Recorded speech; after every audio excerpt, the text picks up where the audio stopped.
Hello മിത്തോനെ, നമ്മൾ ഇന്നത്തെ പരിപാടി എന്ന് വെച്ചാൽ നമ്മൾ ഡ്രസ്സ് കാര്യങ്ങളൊക്കെ ഫുള്ളായി അടിച്ച് കഴിഞ്ഞിട്ടുണ്ട്. പിന്നെ സപ്പോർട്ടിന് വേണ്ടി 2 പർലയും കാര്യങ്ങളൊക്കെ വെച്ചിട്ടുണ്ട്. പിന്നെ 5 അടിയാണ് നമ്മൾ പ്രൊജക്ഷൻ വെച്ചിരിക്കുന്നുണ്ടാവും. അതായത് പുറത്തേക്ക് 5 അടി ആണ് പ്രൊജക്ഷൻ. കാരണം നോക്കിയാൽ അറിയാം സൺസൈഡ് കാര്യങ്ങളൊന്നും ഇല്ല. അപ്പോൾ അതുകൊണ്ട് നമ്മൾ 5 അടി പ്രൊജക്ഷൻ വെച്ചിട്ടുണ്ട്. ഇവിടെ ഫസ്റ്റ് ഓടുന്നായിരുന്നു പറഞ്ഞു, പിന്നെ മാറി ഷീറ്റിലോട്ട് മാറി. ഇപ്പോൾ പഫ് ഷീറ്റാണ് നിലവിൽ കൺഫേം ചെയ്തിരിക്കുന്നത്. അപ്പോൾ നമ്മൾ പർലയും കാര്യങ്ങളൊക്കെ ഏകദേശം സെറ്റാക്കി കഴിഞ്ഞിട്ടാണ് കേട്ടോ ഷീറ്റിൻ്റെ കാര്യം കൺഫേം ആയത്.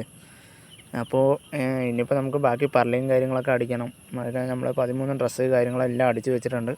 പിന്നെ നമുക്കിവിടെ ഒരു സെൻറ്റർ കുത്ത് കാര്യങ്ങളൊക്കെ വെക്കാനായിട്ടുണ്ട്. അപ്പോൾ നമ്മൾ 2 സൈഡും ഓരോ പീസ് കൊടുത്ത് സെറ്റാക്കി അടിച്ചതാണ് കേട്ടോ. അതായത് അങ്ങോട്ടും ഇങ്ങോട്ടും തള്ളി പോകാണ്ടിരിക്കാനായിട്ട് 2 സൈഡും ഓരോ പീസ് കൊടുത്ത് അടിച്ചു. ഇനി ഇതിൻ്റെയൊക്കെ സൈഡ് പട്ടയും കാര്യങ്ങളൊക്കെ വെച്ച് നല്ലപോലെ ഒന്ന് ബലപ്പെടുത്തി അടിക്കണം കേട്ടോ. അതെന്തായാലും നമ്മൾ വീഡിയോയിൽ ഉൾപ്പെടുത്തിയിട്ടുണ്ട്. അപ്പോൾ ഏകദേശം നമ്മുടെ ഡ്രസ്സ് കാര്യങ്ങളൊക്കെ കയറ്റി, പിന്നെ പർലിങ്ങിൻ്റെ സ്റ്റോപ്പർ കാര്യങ്ങളൊക്കെ വെച്ചത് കൊണ്ട് നമുക്ക് എല്ലാ പർലിങ്ങും കയറ്റി ഇട്ടാൽ മാത്രം മതി. അങ്ങനെ നമ്മൾ സൈഡ് പട്ട പീസ് കാര്യങ്ങളൊക്കെ വെച്ച് അടിച്ച് പർലിങ്ങും കാര്യങ്ങളൊക്കെ ഏകദേശം എല്ലാം അടിച്ചു കഴിഞ്ഞു. അതായത് ഞാൻ നേരത്തെ പറഞ്ഞിട്ടുണ്ടായിരുന്നു, പർലിയും കാര്യങ്ങളൊക്കെ നമുക്ക് വെറുതെ തൂക്കിയിടേണ്ട ആവശ്യമുള്ളൂ.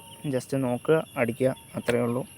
അപ്പോൾ അത് ഒരാളുടെ പരിപാടിയേ ഉള്ളൂ. അപ്പോൾ നമ്മൾ പിന്നെ സൈഡ് പട്ട കാര്യങ്ങളൊക്കെ വെച്ച് ഫുള്ളടി ഏകദേശം കഴിഞ്ഞു. നമ്മൾ പർലയും കാര്യങ്ങളൊക്കെ ഫുള്ളായി വെച്ച് എല്ലാം സെറ്റാക്കിയിട്ടുണ്ടോ. സൈഡ് ഫുള്ളടി കാര്യങ്ങളൊക്കെ കഴിഞ്ഞു. അപ്പോൾ ഇന്ന് നമ്മുടെ പരിപാടി കുറച്ച് ചെറിയ വെല്ലിങ്ങുണ്ട്, അതും കഴിഞ്ഞാൽ നമ്മളെല്ലാവരും ആണ്. അപ്പോൾ വീഡിയോ ഇഷ്ടപ്പെട്ടാൽ ലൈക്ക് ചെയ്യുക, സബ്സ്ക്രൈബ് ചെയ്യുക. Okay, by.